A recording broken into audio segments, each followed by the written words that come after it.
what can I say? A very good morning, good evening, good afternoon to you, wherever you might be in the world. My apologies. I'm late loading this video again. I was late last week as well.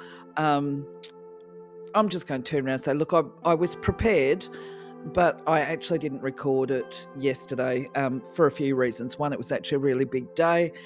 It was Father's Day, but we'll talk about that in a moment. But anyway, before I get into today's video, which is going to have a little bit of an update on what's happening with the website and the channel, basically as a primary theme, just want to say, look, thank you for joining me. Welcome to the channel. I will try and get my act together and make sure that these yarning videos are loaded on a Sunday, and I don't think there'll be a problem going forward. If you're new to the channel, you might not be aware that I put timing stamps in the description of the videos.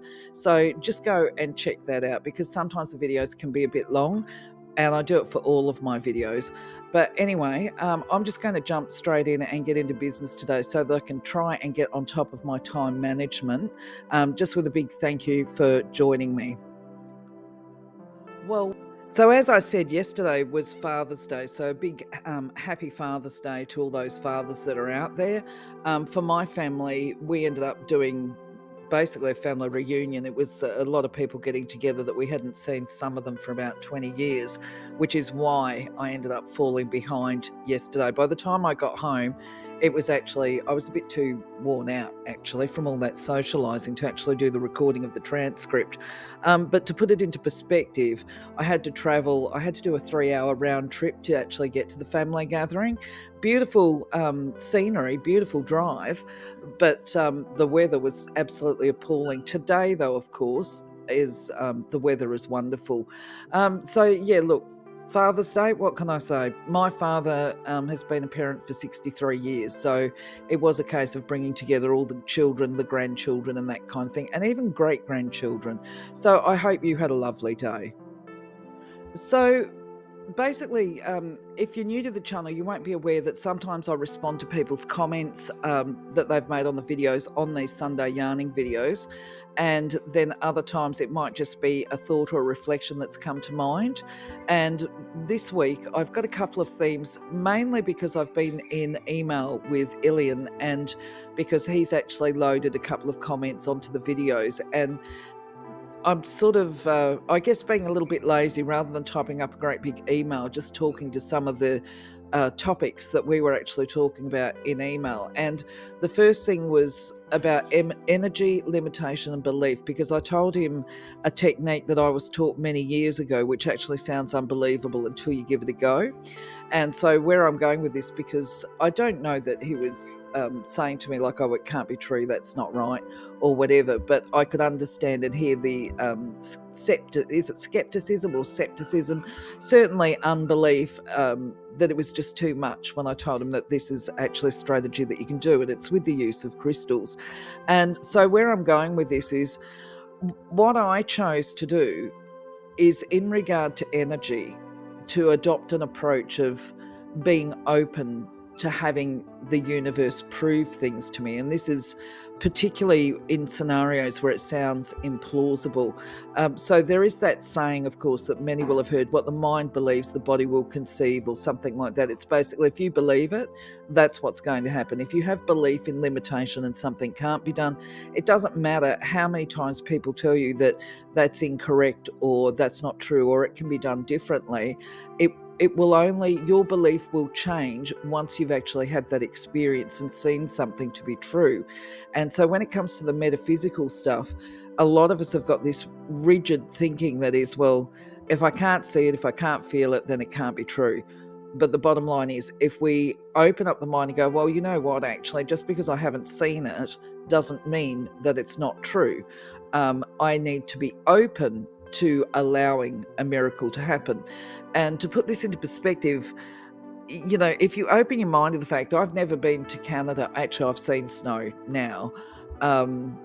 But, you know, we can often live in one environment perhaps and not see something, but we know that it's true because it's been confirmed to us through photographs or something like that. But just because we've not had an experience, we've not seen it or heard it, touched it or whatever, doesn't mean that this is not going to be something that exists. So going back to the way I approached it, because I was given this energy tip years ago, and it can apply to any use of metaphysical energy. But basically, I was just told, look, keep an open mind, just put it out there and go, well, I'm open. You know what I mean? I've not seen it. I don't necessarily believe it, but I'm not going to say categorically that I don't believe it just because I haven't seen or experienced it. Look, a prime example of this and working out how to be open-minded was, this might be uncomfortable for a few people. I didn't believe in angels, and then I put it out to the universe because I realised I was being narrow-minded, and I just said to the universe, well, okay, who am I to say that something does or doesn't exist? At the end of the day, I'm just me, just a little person. And if there is truth to this, I actually tested it. It was like, you'll find me a parking bay at the perfect time. And it happened every single time after that. But that's another story on itself. So going back to what we believe is going to be what we create. If we are open, we will increase the choices and the opportunities. So the next thing that I actually want to address is actually the physical versus the non-physical, because we are talking about energy here and different approaches to healing. And one of the reasons I was resistant to crystals in the first instance, as part of my journey, certainly to have healing and metaphysical attributes, was because I believed they were psychosomatic. I couldn't get my head around the fact how they can have tangible attributes, if you like, because because they're physical. And the other thing, so this is why I've got this slide here, the physical versus the non-physical. So energetically, we're all energy, we're all light bodies. And so my understanding, or the approach that I took many years ago, was that if I wanted to enhance or enlighten my light body, so to speak, then I would rely totally on energy. And I learned to harness energy to a certain, when I say learn, just remember that the journey is ongoing. Just because you've learned how to do it doesn't mean that you know everything about how to use energy or light, but I certainly developed it to a certain level. But anyway, where I'm going with this is, back in the early days, I kind of adopted the approach, well, if you've got a light body, and we're in physical form, the bottom line is that we all revert back to being a light body. The physical form is like a snake skin. We shed it at some point in time and we're left with what is. And so if I was reliant as an energy body in human form on using physical items to get into a heightened state, then I would be pretty stuck if I lost my physical body at some point in time, because we're talking about material stuff. So for me, that kind of put me off using crystals, but also it really, because I did a lot of reflection on people using substances, which could be opioids or cannabis was a big thing that I was hearing of younger people using in the day to actually get their light levels higher, or to get into that relaxed state, to be able to go into the higher realms. Same with things like ayahuasca, which has become very popular in the current time frame. Anyway, the approach I adopted was that, we must learn, or I must, because at the end of the day, our journeys are our own. But I thought I'm not comfortable with relying on something that I need a physical source of to be able to get into that heightened state. So I chose to rely totally on the energy factor. And then what did cause me concern later on down the track, and I want to make mention of this now because a lot of people, I understand, are using the substances to get themselves into a heightened state. Now, because I do energy work, and because I've had fairly, once again, I don't want to overstate it, because I've got levels of clairvoyance, and I can do aura scans and all the rest of it. I'm aware that there are environmental influences or factors that will impact upon the aura. And when we talk about doing aura purification and maintenance and that kind of stuff, my suspicion would be that if you're going to be reliant on substances to get yourself into a heightened state, you're going to need to do your aura maintenance on a far more regular basis, because my understanding is that the substances actually impact adversely on the aura, and it can create gaps, if you like, or patches in the aura that need to have this ongoing purification done just to keep that aura and the light levels high. So anyway, just going back to it, this is my belief, and each is to their own, and I respect other viewpoints. Perhaps it's something, though, people might like to consider. The other thing too, actually, it would be behoove of me to mention, with my false voice there, that as a social worker who's trained in mental health, I actually would be concerned about young people with the developing brain using substances, whether it's cannabis or anything else, because it does have a negative impact on the neuropathy of the brain. And I can't remember if it's, I can't remember which substances it is, but it actually eats into the brain muscle. And one of my supervisors back in the day said that if you looked at the brain of somebody that'd been using a lot of substances in their early formative teenage years, the brain ended up looking a bit like a sponge because it was full of holes. Now, that being said, I've never gone and looked at a brain, but what I have looked at is the behaviour of people in psychiatric facilities, especially where there's been long-term substance abuse going on. And you can see that there might be a truth to the business of holes in the brain, because it's like they get this whole total brain fart that goes on. It's like they'll be in the middle of a conversation and you will see their voice or their face become clouded, and then they don't even know. They don't even have capacity to realise that they've lost the thread of the conversation. And it's quite sad to actually see it when it happens. So, yeah, just that warning there that, it's not... if I try and be open-minded too, I think there's a passage in the Bible that says something along the lines of, it's not the use of something that is the problem, it's the abuse of something. And if we become reliant or dependent, anyway, dependency becomes problematic from a spiritual perspective and an energy perspective. So, yeah, anyway, just thoughts for consideration. I deviated from the transcript here, but this was where I was going to talk about the business of the auras and the need for purification and that kind of thing. I'm still going to talk about it here because basically I'm working on the aura content on my website, and this is just, actually just to touch upon it. On the aura page, I can't remember, I think it's open now, I think I've published it, but you'll see what I mean when I talk about gaps in the aura and space for the attachments and that kind of stuff. It becomes a compromised aura, although you can't see it from these images here.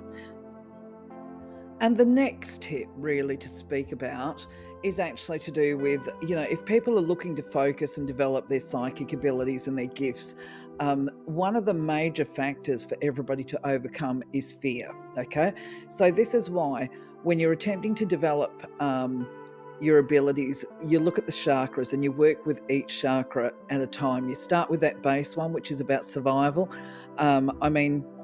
If you're bogged down in the earthly stuff and you can't keep a roof over your head and all of that kind of thing, then you need to be looking at securing that space for you where you can actually feel safe. So that's the first thing. Then the next step to psychic development and developing and opening up to your potential is actually to address the sacral chakra, the orange chakra, which that's your fear. And many of us, me too, but you've got to learn how to manage it as well. We can develop anxiety and those kind of conditions. And if we don't have a handle or a grasp on the fear factor and the anxiety and that kind of thing, what we will invariably do is attract experiences to us that can actually be quite fearful. And this is because energy is magnetic, and this is why I've got the images up here. Excuse the phone beeping at me. I've got family stuff happening today in a positive way. But anyway, I've got the image of the magnet up because like attracts like, and it repels the negative. So if you are a fear-based person that gets really strung out and caught up, that old saying of don't sweat the small stuff. Well, people with anxiety will start sweating over all sorts of things, and quite often the small stuff. So it's a matter of actually clearing the irrational fears out of our system, because a certain amount of fear, to be clear, is actually helpful. We need that for survival. We have to be able to recognize when there's a threat to our survival and to be able to respond to it. But the key factor is that whenever we're doing our responses, we can't allow, this is part of self-mastery, we can't allow our judgment and decision to be clouded by fear, right? We have to be able to deal with the reality. But fear is a warning sign. It's generally instinctive. I probably will actually do a video on this at some point in time anyway. But back to psychic development, if you are full of fear, you can attract more experiences to be frightened of. In my experience, as part of my development, I'm pretty sure that I was put through a series of tests by the other side, shall we say. I was given a couple of fearful experiences that I had to work through and unpack. That will be a story for another day. Look, you can have, just to be clear, I think awareness actually helps to shift past any fear-based blocks in that sacral chakra, because if you can see that you've got a fear and you recognize that it's actually shifting you from moving forward, you can kind of walk around it. It's a bit like if you're going on an obstacle course or whatever, one of those, a hurdles race, if somebody doesn't actually have the physical capacity to jump those hurdles that might be put in their way, they can walk around them and continue on the path. Well, to some extent, I believe that you can do that if you've got a blockage in a chakra, but at the same time, you don't know to walk around it unless you're aware that there's a block there. This is an approach that I take anyway. And to put this into perspective, and I'm really going to have to do a video on chakras. To put this into perspective, okay, I have a very chronic thyroid condition, which is a massive blockage of the throat chakra to the point where it's almost non-functioning. And many years ago, this actually ties in with the belief and limitation and that kind of stuff. Many years ago, I was told I would not be able to do spirit communication or anything like that. Probably wouldn't be able to connect with my guides and all of that kind of thing because I have got a blocked throat chakra, according to them. Well, I would say I definitely potentially do. But the reality is I learned to work around it. I thought if I turn around, if we're talking about an energy body here, and a light body, and I keep coming back to this, then realistically the physical body, although it represents certain aspects, that shouldn't block and stop the light body, okay? It just, well, let's just say I decided to be open, all right? And I thought, okay, I'll open my mind and recognize I've got limitation here with the throat chakra. Maybe I can develop these things, but I'll be open to the universe proving it to me. And the reality there for me was, and to this day, this is why I say that mediumship is not my field of expertise. I have it, but I don't have it as well developed as some people that I know that can just bring these messages through without even putting a lot of effort into it. For me, I tend to get those messages actually in my dream state more than when I'm doing a consultation with people, or I have to get them clairvoyantly, not necessarily through clairaudience. Sometimes I'll get clairaudient messages though. Look, that's the point I'm trying to make. You can still work with the chakra, you can still function, but at the same time, I guess it's just about development. You know what I mean? We all have areas of expertise, we all have the gifts, and they manifest in different ways for us. But either way, yes, I shall plug on with today's video because there's other stuff I want to talk to you about. So basically, what I wanted to speak about too is just that reminder that this Wednesday we've got the Tarot Tea and Crystal in Mount Lawley again. It is booking out, and I have noticed that it tends to do a last-minute rush with it. Either way, I know that there are some people that are coming that haven't booked tickets yet, so I've tried to go and follow up there. So I think we're going to have a full house, but bearing in mind, yeah, okay, sometimes there are some no-shows. But I think what might be promising, and it's not on the actual advert that I've got on Eventbrite, but there will be a lady coming up from Pinjarra who is a tarot reader, and she's also a shadow work healer. and she wants to be able to keep her hand in with her gifts. So I've told her she can come up, do a few free readings if that's what she wants to do, bring her cards so that you can connect with her if you're looking to do some healing work on yourself. That shadow work is a bit of a deep dive into what's going beneath the subconscious and what's keeping a person blocked and locked in limitation as well. So anyway, yep, that's all I've got to say about that. So as far as the website is going, yeah, look, I have been making progress on it more so. Oh, there goes my phone again. We'll ignore that. More so than the past couple of weeks. But at the same time, it's not all published because I'm trying to get a certain order there. It's very messy on the pages that I'm working on, but it is the chakra content that I'm looking at more specifically at the moment to get that there for you. Now, to put this into perspective, I can tell you right now, I'm really thinking about what I'm saying today, no transcript. I've been making some observations. So, of course, when I do a lot of the content, especially with the chakras, right? That's the first thing. So, of course, I've got my knowledge that relates to my training in energy work and Reiki and having done it and even drawing upon the clairvoyance and that kind of thing. And the thing is, when I'm doing the website and I want to give you guys information, I look at it, and I've been doing research as to what body organs lie beneath each chakra or in whatever region, because that would be the area that you're focusing healing energy on when we talk about chakras.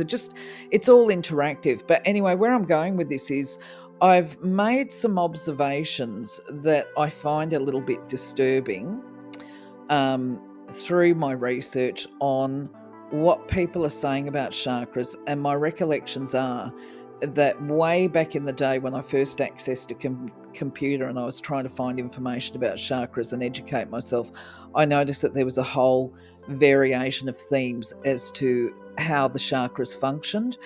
Well, where I'm going with this is obviously the higher heart chakra is one of the lesser known chakras, in as far as most people have heard of the major seven, but the higher heart chakra, I've been talking about it for a number of years. But where I'm going with this is I'm seeing a lot more information online about the higher heart chakra, and it's actually incorrect. And the reason why it's incorrect, I think, is actually because the people must be copying and pasting information from somebody somewhere and not relying on their own guidance or and even their knowledge of colour and that kind of thing. So just to put this into perspective, you can go and Google this now if you like, but you will see different content go up on my website. What I've been seeing is that the higher heart chakra is being referred to as the thymus chakra. And realistically, when I looked at the anatomy charts, that is correct. It does sit over the thymus, which, if you want to know the position in the body of that, is it's kind of between the nape of your neck, the hollow of your neck, and the top of your cleavage, right? It sort of sits probably, look at the top of the cleavage is the best way to describe it. And then if you look at a diagram, a medical diagram, you'll see that the thymus is actually a butterfly. I think it's a butterfly-shaped gland. But either way, it sits directly behind that. Where it becomes problematic is that I'm seeing people saying that it's blue, and it's not blue. And the colour that they're using to say that the thymus chakra is blue is actually the colour that is associated with the throat chakra, which is related to your thyroid. Okay, so have a laugh over that. So I don't know if it's a problem with translation from English to, whatever, when it comes to the naming, or people not understanding the particular parts of the anatomy and getting the thyroid confused with the thymus. But what I'm seeing is images where they have the higher heart chakra in the right place, but with the wrong colour associated with it. And that's why I'm like, they must be copying and pasting that. So what I will say is that for me, the learning was in stages and trying to get to understand what it was that I was seeing and having to do a lot of soul searching. So the higher heart chakra is actually associated with a lime green colour, probably about the colour green that we see on my Crystal Magic playlist, except that when I saw it for the first time, it was almost a neon sparkly type green. Yeah, whereas the throat chakra definitely has the pale sky type blue color associated with it. And they have different functions. And so what I've seen is, I'm prepared to be open-minded and say, okay, well, some people interpret the higher heart chakra to be about X and Y. That could be down to their experience, unless they're copying and pasting from other websites. But my experience as an understanding of the way the higher heart chakra functions is different to a lot of what I see online. So I will continue to work on this chakra content and get it up sooner rather than later, because that's what I really want to get it up there for you, especially now that I'm being asked a lot of questions at these tarot and crystal groups as well. And part of the reason I'm really trying to push myself to get this chakra content completed is because once I've done that, then I'll be able to look at the centering and grounding, which is vital. It's so important for us all to know how to do this, especially if we're working with energy. So I want to put my attention onto that sooner rather than later. And then once I've got that content up, then I can actually dedicate a page on the website to what I call spiritual hygiene, which is actually linking all of that information together. It's not a big deal. It sounds more complex than it actually is, but if I put a page up to that, I can then literally link the pages with buttons so that you can go here, go there. You can see exactly what it is that I'm trying to share with you as part of expanding personal awareness and that kind of thing. I think I've done the sacred breathing. I can't remember now. Anyway, moving on. So, as far as the Crystal Magic playlist goes, there's not really a lot happening here, and I've just realised after recording the other videos, or the other slides rather, when we're talking about doing, or when I'm talking about doing the website updates, I've just realised there's a couple of things that are happening this week that may actually interrupt and delay the process as well. One is, of course, the tarot event. Sorry, I'm puffing because I've been running around in between slides. I'm sorry, sometimes that happens. And one of the reasons my phone is going off this morning is because I have a grandbaby due on Friday. My daughter's been booked in for a cesarean. So I may not get as much done as I would like, is where I'm going. But where I'm at with crystals is I'm still trying to source some really good suppliers of specific product. I haven't actually bought any new ones, but within the next probably week or so, I'll probably do some more purchasing just as part of doing the video content as well. And I'm definitely in the process of trying to source some blue lace agate, and I have found a supplier for that. I just haven't got around to doing the purchase yet. So as far as the YouTube channel goes and the playlist, you will have seen that Midnight Lace Obsidian has gone up. I've actually now decided to put it down.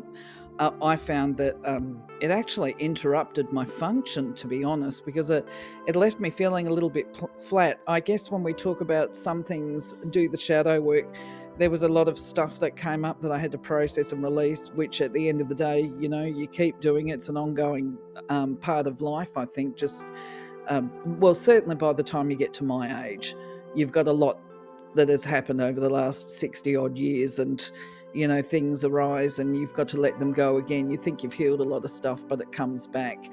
I guess I should put this into perspective. When it comes back, it was different. It wasn't like there was pain attached to it. It was just a whole different emotional response to seeing things through that lens of looking back through the reflection. It wasn't overly emotive, but there was a lot of stuff that came up for me.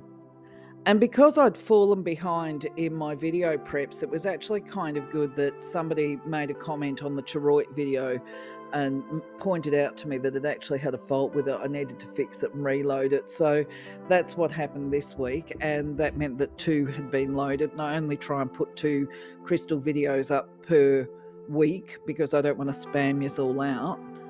And because I'm uploading this video on Monday as opposed to Sunday because I've fallen behind, it will be tomorrow now that I will load the Phenacite video, which is, I consider to be an absolutely amazing crystal that I actually would like to work with more. the pieces are so powerful despite being really tiny as well. You don't need to have a big one. Mine was about the size of a grain of rice, and it's actually long grain rice perhaps, and mine was part of the collection that I lost many years ago. And so, yeah, I no longer have any. So I'm kind of looking around to see if I can find a supplier of Phenacite as well. It's amazing crystal. Then next week we'll be taking a look at Iolite. Hang on, actually no. So that Iolite should be loaded on Thursday. I went through a time, probably because of my thyroid, where I was actually going for a lot of the blue type crystals, but Iolite is up there as another extremely powerful crystal as well. And if not Iolite, another one of my all-time favourites, which is Tanzanite. And I've got to say, the last three that I've mentioned, the Phenacite, the Iolite, and the Tanzanite, none of them are cheap crystals, but they're definitely worth getting if you can find a quality supplier. So, my friends, this has been a really long video today. I apologise for that, but maybe because I've actually been a bit slack and a bit distracted and all the rest of it. But either way, I'm going to say, look, thank you for being part of my journey. I will try and get myself organised over the next week or so, and get really back on track with everything. Until next week, have a blessed day, blessed week. Catch you on the next video. Bye-bye for now.